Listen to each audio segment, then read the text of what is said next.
Salutations à toutes et à tous, c'est toujours le frère Antoine Fadi, toujours dans Kalatan Ballet. Nous allons aller page 766 comme avec les autres frères. Essombe, c'est le livre de Essombe, la réconciliation. Mise en garde contre de fausses doctrines, c'est dans le chapitre 44, page 766. Et oui, Essombe, à cet auditoire à qui il s'adresse en fait, va les mettre en garde contre l'antivérité, contre les personnes qui propagent la fausse doctrine et contre le fait aussi de ne pas porter soi-même de fausses doctrines. Et parce que dans ce message-là, en fait, il les exhorte par rapport à l'amour, par rapport à la fidélité, et il va arriver à ce moment où il va décrire en fait l'état d'esprit qu'il faut pour demeurer dans la fidélité. C'est se méfier, c'est faire attention à la fausse doctrine qui est répandue. Parce qu'à son époque aussi, comme à notre époque, la fausse doctrine était répandue. Parce qu'il y a la connaissance qui s'est émanée, et quand la connaissance s'émane dans le plan visible, quand la connaissance spirituelle on va dire, se développe dans le plan visible, le monde occulte va multiplier les fausses pistes. Et c'est de ça dont on va parler. Chapitre 44, donc le titre, mise en garde contre des fausses doctrines. Le verset 1 nous dit ceci, il y a des non-initiés, des blancs et des sans-mêlés qui enseignent de fausses doctrines. Point. Donc il explique qu'à son époque, à lui, il y avait déjà cette manifestation de vouloir brouiller les pistes, de vouloir faire croire qu'il y a de la connaissance partout, il y a la vérité partout, et c'est complètement faux. Parce que là, il est en train de montrer en fait, le chemin de la perdition. Ce chemin qui est spacieux, ce chemin où il y a beaucoup de voies qui mènent à cette perdition, c'est ce que vont représenter ces blancs, ces sans-mêlés, ces non-initiés qui veulent enseigner alors qu'ils n'ont pas le mandat, ils ne connaissent pas la vérité, ils ne connaissent pas la relation avec le Saint-Esprit, c'est-à-dire le Mundi Musangi, et ils se lèvent pour pouvoir se présenter comme des donneurs d'enseignement pour montrer un chemin. Mais ce chemin-là, c'est le chemin de l'antivérité. Donc il est en train d'exhorter son auditoire à se méfier parce qu'il n'y a qu'une seule porte à la vérité. Il n'y a qu'un seul chemin. Voilà ce qu'il explique dans ce premier verset, où il fait une présentation de ce dont il va parler en fait. Et dans le verset 2, il parle des récits de pure invention, entre parenthèses mythologiques, et des généalogies interminables, point. Donc il montre quoi? Il montre ici que ces personnes, lorsqu'elles s'expriment, lorsqu'elles racontent des choses, d'abord elles s'appuient sur des récits de pure invention. Ça veut dire quoi? C'est des récits en fait, comme même les généalogies interminables. En gros, c'est raconter la vie des gens, c'est raconter des histoires. Il s'appuie sur des histoires de pure invention, c'est-à-dire sur du sensationnisme, sur les sensations. Et c'est ce qu'on a exactement à notre époque, même dans les Bibles actuelles. Les Bibles actuelles, c'est des récits de pure invention. Quand on prend même déjà dans le livre de Genèse, on vous dit que ce Dieu, ce Yahvé, cet éternel-là, va se promener dans le jardin. Il va rentrer dans la création, il va se promener dans le jardin, il va poser des questions, il va mettre à l'épreuve Abraham, par exemple, il va aussi regretter d'avoir créé l'homme dans Genèse 6. Et et quand on rentre même dans Genèse 6, on s'aperçoit que le terme ici de mythologique, entre parenthèses, mythologique, qui veut dire en gros des histoires, on comprend même pourquoi les textes, dans les Bibles actuelles, il dit que les textes originaux sont hébreux et grecs. Déjà, ça n'a même pas de sens d'avoir des textes originaux avec deux sources, soit hébreu et grec, c'est pas possible. Mais néanmoins, on retrouve la touche des Grecs. Parce que dans Genèse 6, on a ces fameux héros de l'Antiquité. Ces héros de l'Antiquité dont on parle là dans ce Genèse 6, et on dit oui, ce sont les fameux héros de l'Antiquité, comme si en fait ces personnes-là étaient importantes. Et les héros de l'Antiquité, c'est les Hercules, c'est les Persées, c'est ceux qui ont eu des histoires, on va dire, extraordinaires, qui ont fait les travaux, qui ont vécu des choses fantastiques. Et c'est de ça dont on parle, même dans la Bible. Voilà. Et on comprend ici que cette mythologie grecque, on la retrouve dans la Bible. C'est pour ça qu'ils disent, soi-disant, que les textes originaux sont en hébreu et en grec. Alors qu'on sait que c'est même pas possible que des textes originaux aient une double source. Il n'y a qu'une seule source. C'est comme si, par exemple, je fais une recette, ou le hamburger, et puis qu'on dit que le hamburger, ben, le premier, là, l'original, il est américain et chinois. Voilà, ça n'a même pas de sens. Le premier, il n'a qu'une seule source. Voilà, l'origine n'a qu'une seule source. Donc vous voyez qu'on est dans la même chose. Ce sont des récits de pure invention, ce qu'on trouve dans les religions. C'est la même chose. Et les généalogies interminables, ça veut dire quoi? Ça veut dire que, en fait, c'est pour embrouiller les gens. C'est pour lasser les gens. On leur fait croire qu'il y a de la connaissance, mais c'est juste de la lecture, c'est de la connaissance livresque. C'est juste répéter, lire des choses, mais sans fondement à l'intérieur. Et ça, c'est très important, parce que raconter la vie des gens, ça ne mène pas à la sanctification. Et c'est ça que Essambé était en train d'expliquer dans cette première partie du verset 2. La deuxième partie du verset 2 dit « Il ne provoque que des discussions, virgule, au lieu de servir l'œuvre salutaire du verbe de Loba que l'on connaît par la foi, point. » Et il explique en fait le cheminement, parce que Essambé, lorsqu'il parle ici, en fait, il parle de son propre vécu. Il parle de ce qu'il lui-même a expérimenté, parce qu'avant, il était le serviteur de l'antivérité. Voilà pourquoi il va dire « Il ne provoque que des discussions, virgule, au lieu de servir l'œuvre salutaire du verbe de Loba que l'on connaît par la foi. » Oui, cette œuvre salutaire qui est de conduire les autres à la sanctification, à l'amélioration, à la perfection. Au lieu de ça, ces personnes-là, en fait, ont des attitudes qui sont inutiles. Il n'y a pas d'utilité, en fait, à cela, à s'appuyer sur des récits de pure invention et à citer donc ces généalogies interminables. Il ne provoque que des discussions, oui, parce que quand il provoque que des discussions, ça veut dire qu'il provoque ce qu'on voit actuellement, les débats. Ah, il y en a qui disent que Jésus est Dieu. Ah non, les autres disent Jésus, c'est pas Dieu. Et chacun va essayer de prouver, va essayer d'amener sa compréhension, sa sensation à lui pour dire, ah oui, moi je suis dans la vérité, l'autre n'est pas dans la vérité. Donc il ne provoque que des discussions. En fait, ça ne mène nulle part. C'est aussi pour ça que c'est le chemin de la perdition qui est caché derrière ces mots-là de Essambé, en fait. Verset 3. Le but de cette mise en garde, virgule, c'est l'amour qui naît d'un cœur pur, virgule, d'une conscience droite, virgule, et d'une foi sans mensonge, point. Parce qu'il avait cité la foi dans la fin du verset 2. Et c'est très important parce que Essambé, il est conscient de ce qu'il dit là, à cet instant. Quand il dit le but de cette mise en garde, parce que c'est ce qu'il dit, il les met en garde contre la fausse doctrine, il les met en garde contre ce chemin de perdition dans lequel il y a beaucoup de manières de se perdre. En gros, qu'il faut rester dans la seule voie possible. En gros, il faut rester fidèle. Et pourquoi il faut rester fidèle? Pourquoi la fidélité? Mais c'est ce qu'il dit juste après. C'est l'amour qui naît d'un cœur pur, virgule. Et on commence par là. Parce que un cœur pur, ça veut dire quoi? En gros, la fidélité, là, l'amour, c'est la fidélité. L'amour, c'est de rester fidèle au verbe.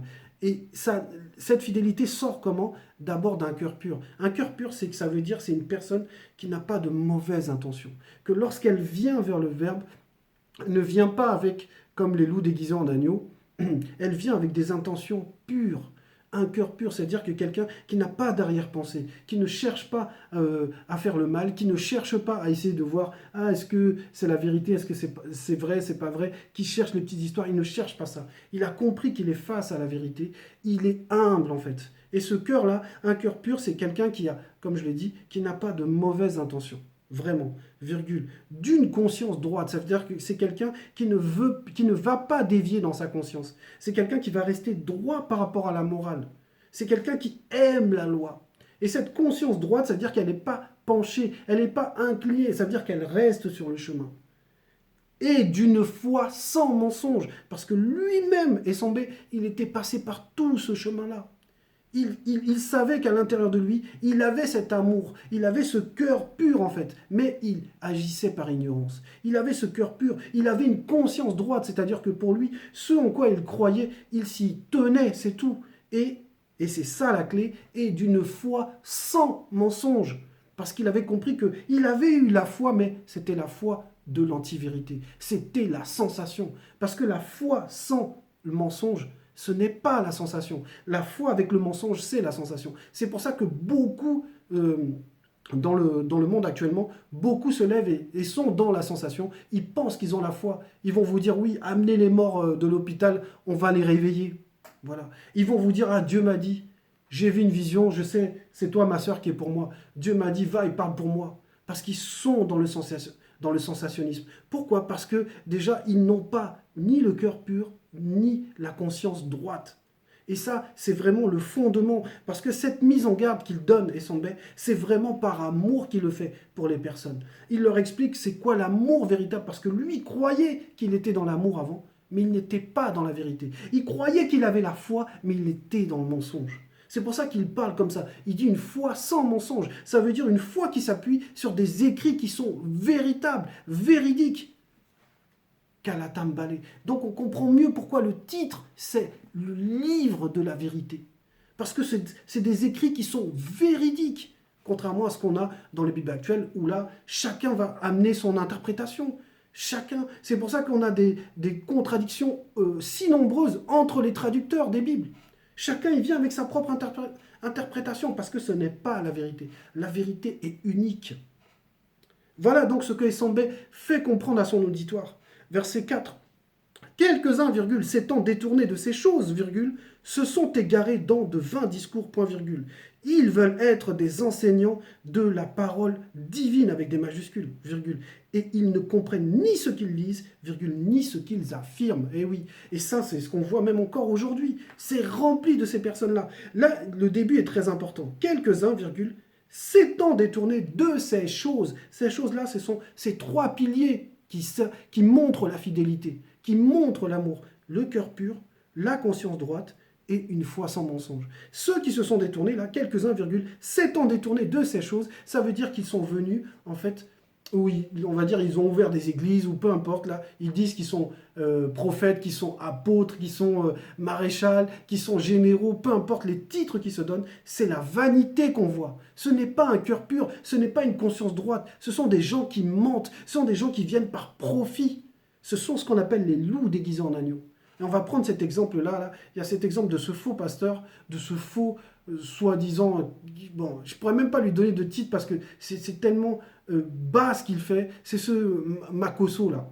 Et là, il vient de faire une vidéo, là, parce que, en fait, il a été exposé. Cette personne a dit qu'elle avait servi dans l'armée, elle avait fait son, je crois, le service militaire ou autre, etc. Et c'est peut-être aussi un peu pour ça qu'il s'appelle général et tout. Et en fait, l'armée de son pays, la Côte d'Ivoire, a fait un communiqué officiel démentant, en fait, un démenti, en fait, disant que cette personne n'a jamais fait son service, n'a jamais été dans l'ordre de l'armée. Et que c'est ce que cette personne dit, l'armée, elle, veut rester éloignée de tout ça. Et lui, qu'est-ce qu'il a fait? Il a fait une vidéo où il s'excuse, il demande pardon au peuple ivoirien, il demande pardon, je crois, au président. Et voilà. Et en fait, vous voyez, c'est tellement... on est rendu dans tellement de folie, parce que c'est la folie, ça. Ça, c'est le sensationnisme à son paroxysme, de dire qu'on veut guider les gens, que, soi-disant, il faut aller faire le pèlerinage à Jérusalem, là-bas, où il y a la fausse tombe de ce Jésus, tout ça, là. Et en même temps, le gars, il ment, c'est ce qu'on expliquait. Le gars, il n'a pas cette conscience droite. C'est un menteur, c'est un profiteur. C'est quelqu'un qui s'énerve, qui crie, qui insulte. Voilà, ça c'est ce genre d'exemple de personnes qui veulent se lever, qui veulent un titre, un ministère, qui viennent par vanité, qui n'ont jamais été mandatés, et que le Verbe ne les a même pas extirpés encore de leurs mensonges, parce qu'ils n'ont pas ce cœur pur, parce qu'ils n'ont pas cette conscience droite, et parce que leur foi elle est basée sur le mensonge, et ils prennent plaisir au mensonge, parce que ça leur est utile. Donc c'est des gens qui viennent avec des intentions déguisées en fait. Ben, c'était juste un exemple en fait. Donc comme on dit là, ils veulent être enseignants de la parole divine, et ils ne comprennent ni ce qu'ils lisent, ni ce qu'ils affirment, parce que chacun vient lire et affirmer ce qu'il a envie. Là il y en a un qui s'est levé là récemment, mais on l'a bien corrigé celui-là, et qui disait que c'était écrit nulle part que les relations homme avec homme, c'était interdit dans la Bible, que c'est marqué une abomination et c'est pas un péché. Une abomination n'est pas un péché. Vous voyez ce genre de délire, parce que le Verbe livre ces personnes à leur propre penchant. Parce que celui qui accepte cela, c'est parce que lui-même prend plaisir à homme avec homme. Est-ce que vous comprenez quand on tolère quelque chose, comme l'adage dit dans le monde, qui ne dit mot consent, c'est la même chose. Si on dit oui, ça c'est pas grave, c'est parce qu'on prend plaisir à ça, c'est parce que ça ne nous dérange pas. Et c'est ça le fait de ne pas avoir une conscience droite, parce que naturellement, la morale même dans l'être humain, homme avec homme, c'est impossible. C'est impossible parce que l'homme sait que la femme est faite pour lui. Et qu'il y a une compatibilité même physique. Il y a on va dire, la prise et il y a le câble. C'est la même chose. C'est parce que tout est fait avec ordre. C'est pour ça que c'est droit en fait. C'est parce que c'est ça la véritable doctrine. C'est que les choses ont un ordre, ont une raison d'être. Et ces faux pasteurs, ces gens qui se lèvent là, qui vont venir vous dire oui, maintenant, parce que c'est maintenant un peu à la mode là, ils sont tellement submergés par la connaissance que Zulu-Lassante déverse dans cette réalité depuis des décennies maintenant, que maintenant ils sont obligés de dire oui, en fait Jésus il est noir. Mais ça n'a même pas de sens de dire que Jésus est noir.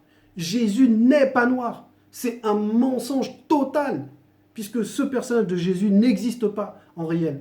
Et derrière cette invention de Jésus, cette pure invention-là, comme on avait vu tout à l'heure, là, cette mythologie de Jésus-là, c'est un démon en fait. Et si on dit que même si il disait que Jésus était noir, alors il faut dire que Moïse est noir aussi. Parce que dans la prophétie, on a dit qu'on va faire un prophète qui ressemble, on va dire, du même peuple que Moïse. Donc, qui va être de la même couleur que Moïse. Et si c'est le cas, expliquez-moi comment il peut s'appeler Jésus.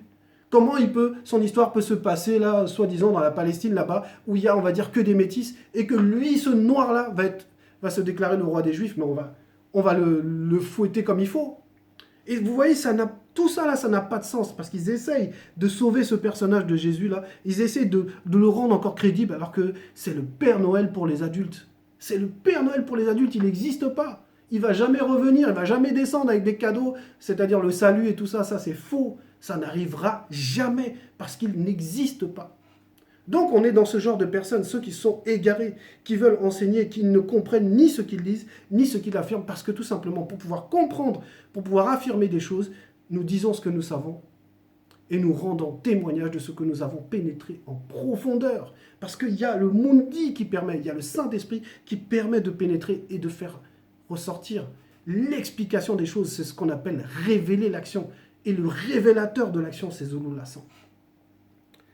Verset 5. Cette conscience, virgule, quelques-uns l'ont perdue, virgule, et ils ont fait naufrage par rapport à la foi, point. Oui, cette conscience droite, ceux qui étaient, on va dire, qui suivaient le message, ils ont perdu cette conscience, et on dit ici, quelques-uns l'ont perdue, virgule, et ils ont fait naufrage. Quand tu fais naufrage, c'est que, bon, tu étais, on va dire, sur un bateau avec d'autres personnes, et que ça a échoué, en fait. Mais là, c'est pas le bateau entier qui a échoué, c'est toi qui as échoué. En gros, c'est toi qui t'es retrouvé, on va dire, échoué sur une plage, c'est toi qui t'es retrouvé loin du bateau.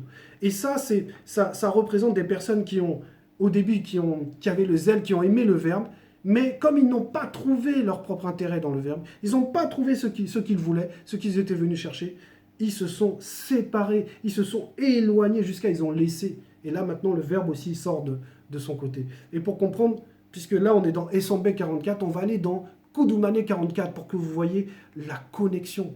Essambe 44, Koudoumane 44. C'est page 693. 693, c'est la parabole du semeur. Et on va dans Koudoumane 44, parabole du Moussaïdi, donc le semeur, et on va au verset 17, où il est dit ceci. Le non-initié qui a reçu la semence dans les endroits pierreux, virgule. Et ça, c'est magnifique, parce que si on rentre pour décortiquer, tout à l'heure, on a vu le cœur pur. Et souvent, on dit le cœur de pierre, en fait. Et quand on dit les endroits pierreux, ça veut dire que ce cœur-là, il y a beaucoup de pierres dessus. Il y a beaucoup de pierres qui étouffent la pureté que la semence est venue mettre dans le cœur. Donc ici, le non-initié qui a reçu la semence dans les endroits pierreux, virgule, c'est celui qui entend le verbe et le reçoit aussitôt avec joie, parce que c'est le début. Au début, wow, on est frappé par la connaissance, on est frappé par l'intelligence, par la sagesse, on se dit, ça là, ça m'éclaire, ça sonne bien, ça c'est beau, c'est puissant, ça m'intéresse, je veux savoir, parce que naturellement, l'homme veut la connaissance. Et maintenant, mais, virgule, il n'a pas de racine en lui-même, virgule, il manque de persistance, virgule, et, virgule, dès que survient une tribulation ou une persécution à cause du verbe par les démons guerriers, virgule, il y trouve une occasion de chute. Parce que échouer, c'est chuter en fait. C'est sortir. Oui, parce que celui-là, il ne peut pas persévérer. Il ne peut pas demeurer dans cette fidélité parce qu'il n'a pas la racine. Et la racine, c'est quoi? C'est cette étincelle où il y a une partie du cœur qui est pure, il y a une partie de la conscience qui est droite, et il y a une foi qui cherche la vérité, qui ne veut pas rester dans le mensonge. Et là, c'est le propre mensonge de la personne. C'est le propre mensonge qui est à l'intérieur de la personne. Parce que cette personne est venue avec des intentions déguisées. Elle est venue pour chercher une femme, ou pour avoir la gloire, ou pour qu'on parle d'elle, ou pour faire des exhortations et qu'on dise « ouais, il est trop fort ». Voilà. Et c'est ça que le verbe dévoile. Lorsqu'on n'a pas la fidélité, lorsqu'on ne vient pas avec un cœur désintéressé, avec vraiment l'amour du Créateur, voilà ce qui se produit. Et il leur parle de ça. Et Sambé parle à son auditoire de ce risque-là. que si on est dans la fausse doctrine, il faut faire attention parce que nous-mêmes, on va refléter cette fausse doctrine si on ne vient pas avec un cœur désintéressé, si on ne vient pas avec une conscience droite, c'est-à-dire qui ne va pas dévier, et si on ne vient pas, si on vient avec une foi où il y a toujours le mensonge, c'est-à-dire une personne qui va dire oui, Zulullah c'est la vérité, mais qui va quand même aller écouter Kémy Séba, qui va quand même aller écouter le Cheikh Anta Diop, etc. Voilà, verset 6. Je rends grâce à celui qui m'a fortifié, virgule, à Joe Kisabé, virgule, de ce qu'il... Donc je suis revenu page 766, on est au verset 6. Je rends grâce à celui qui m'a fortifié, virgule, à Joe Kisabé, virgule, de ce qu'il m'a jugé fidèle, virgule, en m'établissant dans le ministère, virgule, moi qui étais auparavant un persécuteur, un homme violent, point. On s'arrête dans cette première partie et c'est juste magnifique parce que vous voyez l'amour que Essombe, l'humilité que Essombe a. Parce que là, comme j'ai dit au début, c'était une présentation. Il présentait ceux dont il fallait se méfier. Et il connaissait ces gens-là. Parce que lui-même, il était dans l'antivérité. Donc, il connaît le fonctionnement de la société secrète. Il connaît des fausses doctrines. Il connaît tous ces fonctionnements-là. Et maintenant, il est conscient de quelque chose. C'est pour ça qu'il est dans le verset 3, il avait parlé d'un cœur pur, d'une conscience droite et d'une foi sans mensonge. Parce que lui-même, il était passé par ces trois piliers-là. Et il a compris quelque chose là, dans le verset 6. Je rends grâce à celui avec le C majuscule qui m'a fortifié, virgule, à Joe Kisabé, virgule. C'est juste magnifique. Vous voyez le lien, l'amour qu'il avait pour la vérité. Parce que là, il a compris que lui qui était dans le faux, on lui a fait grâce. Et il a saisi sa grâce. C'est-à-dire qu'il est entré par la porte de la vérité. Il a accepté comme Nicodème, le vrai nom c'est Essimo. Quand il a été touché par cet amour qu'il a reçu de Joe Kisabé, qui lui a demandé pourquoi il persécutait ceux qui étaient dans la vérité. Il a accepté cela et ça a travaillé en lui. Et il a été conscient qu'on lui a fait grâce parce que à l'intérieur de lui, on avait déjà vu ses vertus. On avait déjà vu que quand il agissait avec un cœur pur. C'était quelqu'un qui était dévoué déjà quand il servait le monde occulte, mais sa foi n'était pas dans la vérité. Mais quand on lui a ouvert les yeux, ou on va dire le contraire plutôt, quand on lui a voilé les yeux, quand on l'a mis dans l'obscurité pour le travailler, il s'est laissé travailler. Et c'est ça la clé qu'il montre à cela, c'est de se laisser travailler. Et pour se laisser travailler, il faut arrêter de regarder la fausse doctrine, il faut arrêter d'écouter la fausse doctrine, il faut se concentrer sur sa sanctification. Et c'est pour ça qu'il rend grâce, parce que, comme il a dit, je vais relire. Je rends grâce à celui qui m'a fortifié parce qu'il a fait l'effort, mais on lui a donné une force supplémentaire. Mais il avait cette volonté profonde d'être dans la sanctification, d'être sanctifié, de connaître définitivement la sortie, la lumière, de ne plus vivre dans l'obscurité, de ne plus faire le mal, de ne plus être lui-même une fausse doctrine, mais d'être un véritable enseignant. Et voilà ce qu'il va dire. Ah, Joe Kisabé, virgule, de ce qu'il m'a jugé fidèle. Vous voyez ? De ce qu'il m'a jugé fidèle. Parce que c'est ça l'amour. L'amour, c'est la fidélité. Donc on l'avait déjà sondé. On a déjà vu que si on le libère de l'anti-vérité, il va rester fidèle. Il va demeurer fidèle. Et il va servir ce qu'il disait lui-même, l'œuvre salutaire du verbe de Loba, dans le verset 2. On lit la suite. En m'établissant dans le ministère. Donc vous voyez, c'est tout un chemin. D'abord, il y a eu, on l'a fortifié, celui qui m'a fortifié. On lui a donné la force de lutter contre, on va dire, cette obscurité qui était en lui. Ensuite, il dit « Ah, Joe Kisabé », parce qu'il sait que c'est la vérité, qu'il n'y a qu'un seul enseignant. Il n'y en a qu'un seul. Il a reconnu le maître, il a reconnu la lumière. Et il cite sa source. Voilà, on n'est pas dans les récits de pure invention, on n'est pas dans des généalogies interminables. On est face à Joe Kisabé. On est dans la vérité. Donc, il s'appuie sur cette vérité, virgule, de ce qu'il m'a jugé fidèle. Donc, cette force qu'il y avait en lui de vouloir être sanctifié, de vouloir aimer profondément et sans intérêt, sans arrière-pensée le verbe, on a jugé ses attitudes, on a jugé ses sentiments, on a jugé ses émotions. Parce que c'est ce que le verbe fait. Et oui, le verbe va sonder, il va juger. Et on l'a trouvé fidèle. Et voilà, et ensuite, en m'établissant, et parce que cette fidélité, c'est quoi? C'est une... Puisqu'il est fidèle, on va le récompenser. Et on le met à la tête. Et là, qu'est-ce qu'on dit? En m'établissant dans le ministère. Et voilà. Et c'est pas, ça n'a rien à voir avec tous ces menteurs qui, Les dieux m'a dit, ah, j'ai rêvé, j'ai vu Jésus, il m'a emmené dans le paradis, il m'a montré l'enfer, il m'a fait visiter tout ça, et après il m'a dit, voilà, maintenant va et parle pour moi. On n'est pas là-dedans. Là, on est dans la vérité, en m'établissant dans. Donc, c'est pas de lui-même, c'est pas par des sensations que Essambé a été touché. C'est parce qu'il est passé par tout ce chemin. On l'a fortifié pour qu'il atteigne cette sanctification, pour qu'il renonce à sa vie d'avant. Parce que c'est ça le message. Le message ici, la fausse doctrine va représenter la vie d'avant. Et maintenant, il faut demeurer dans la vie présente, dans la vie de la lumière.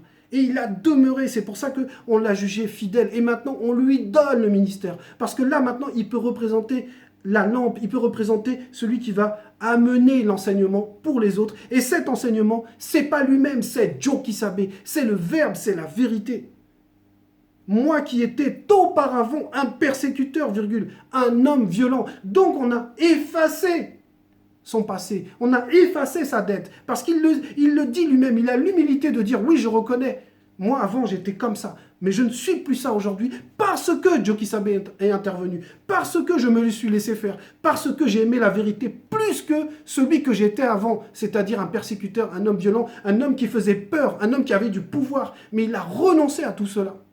Il a renoncé à tout cela. Point. J'ai obtenu miséricorde, virgule, parce que j'agissais par ignorance, virgule, dans l'incrédulité. L'incrédulité, c'est la foi du mensonge. Il agissait par ignorance, il ne savait pas. Mais maintenant, nous entendons ce message, nous devons accepter, parce que là, on ne peut pas dire qu'on ne sait pas. Aujourd'hui, nous, on ne peut pas dire, et c'est exactement ce que lui-même a vécu quand il a entendu cette voix. Il a su, comme c'est écrit dans la Bible, il a su que c'était la voix du Moutoudou. Il a su que c'était la vérité.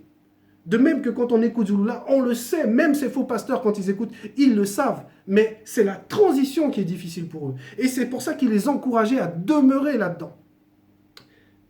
On continue. Verset 7.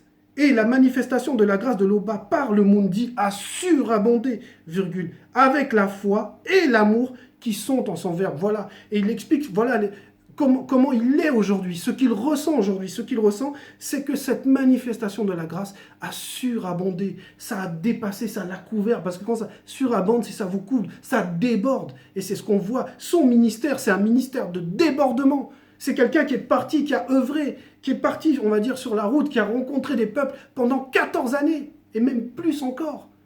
C'était un guerrier spirituel redoutable. C'est quelqu'un qui a porté l'enseignement.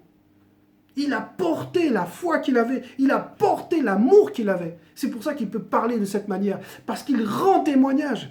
Et son témoignage s'appuie sur la manifestation de la grâce, parce qu'il est conscient que c'est parce qu'on l'a gracié qu'il a pu réaliser tout cela. Verset 8, c'est une parole vraie et entièrement digne d'être reçue, virgule, que Joe Kisabé est venu dans le visible pour sauver ceux connus de la race originelle, entre parenthèses, noire. Et ça, c'est juste son témoignage qui valide, parce que lui-même est noir. Et Sambé, celui qu'ils appellent Paul de Tarse, est un noir. Et il est conscient qu'il a bénéficié de la venue de Joe Kisabé. Il est conscient, il remercie cela. Et c'est pour ça qu'il dit que c'est une parole vraie, parce que la vérité produit du fruit. La vérité amène à la sanctification. La vérité nous sépare de ce qu'on était avant, nous sépare de la fausse doctrine. Et voilà. Et pour terminer, je vais citer ça parce que c'est tellement beau ce qui s'est passé récemment. Là, en Tanzanie, on a eu, le Mouledi a mis une vidéo sur le témoignage d'un frère en Tanzanie. Et ce frère, c'était un évêque avant. Il était évêque, il avait des paroisses. Et il enseignait, malheureusement, il enseignait l'antivérité. Et il a fait son témoignage pour expliquer que oui, il pensait qu'il était dans la vérité. Il lisait les choses. Il poussait les autres à la sanctification, mais il voyait que ça ne menait à rien. C'est normal parce qu'il n'y avait pas de fondement, il n'y avait pas de fondation, il n'y avait pas de puissance dans les écrits religieux. Mais quand on lui a présenté la vérité et qu'il s'est remis en question parce qu'il avait cet amour profond pour la vérité, c'est là que définitivement il a accepté. Et aujourd'hui, il est solide dans sa foi. Parce qu'il peut en témoigner et dire, oui, avant j'étais comme ça. Et en ça, il ressemble à Essambé. En ça, il ressemble aussi à Essimo. C'est qu'il a reconnu la sagesse, il a reconnu l'intelligence, il a reconnu le discernement, la logique qui émanait des propos du verbe de l'Oba. Et il a accepté ça profondément dans ses 3 êtres. Et il s'est séparé de ce qu'il était avant. Donc, en gros, maintenant, il est entré dans la lumière. Et c'était ça, le véritable message là que nous lisons, que Essambé a voulu transmettre en fait. C'était que la vérité, elle est là pour transformer. La vérité, ça se vit. Ce n'est pas juste ça se lit et ça s'écoute, que les gens font des récitations de prières. Ce n'est pas ça. La vérité est consciente. Donc, c'est cet état de conscience qui pénètre la personne et qui la change. Donc voilà, c'était le message. Comme vous le savez, et il ne peut en être autrement, l'Oba est toujours glorifié.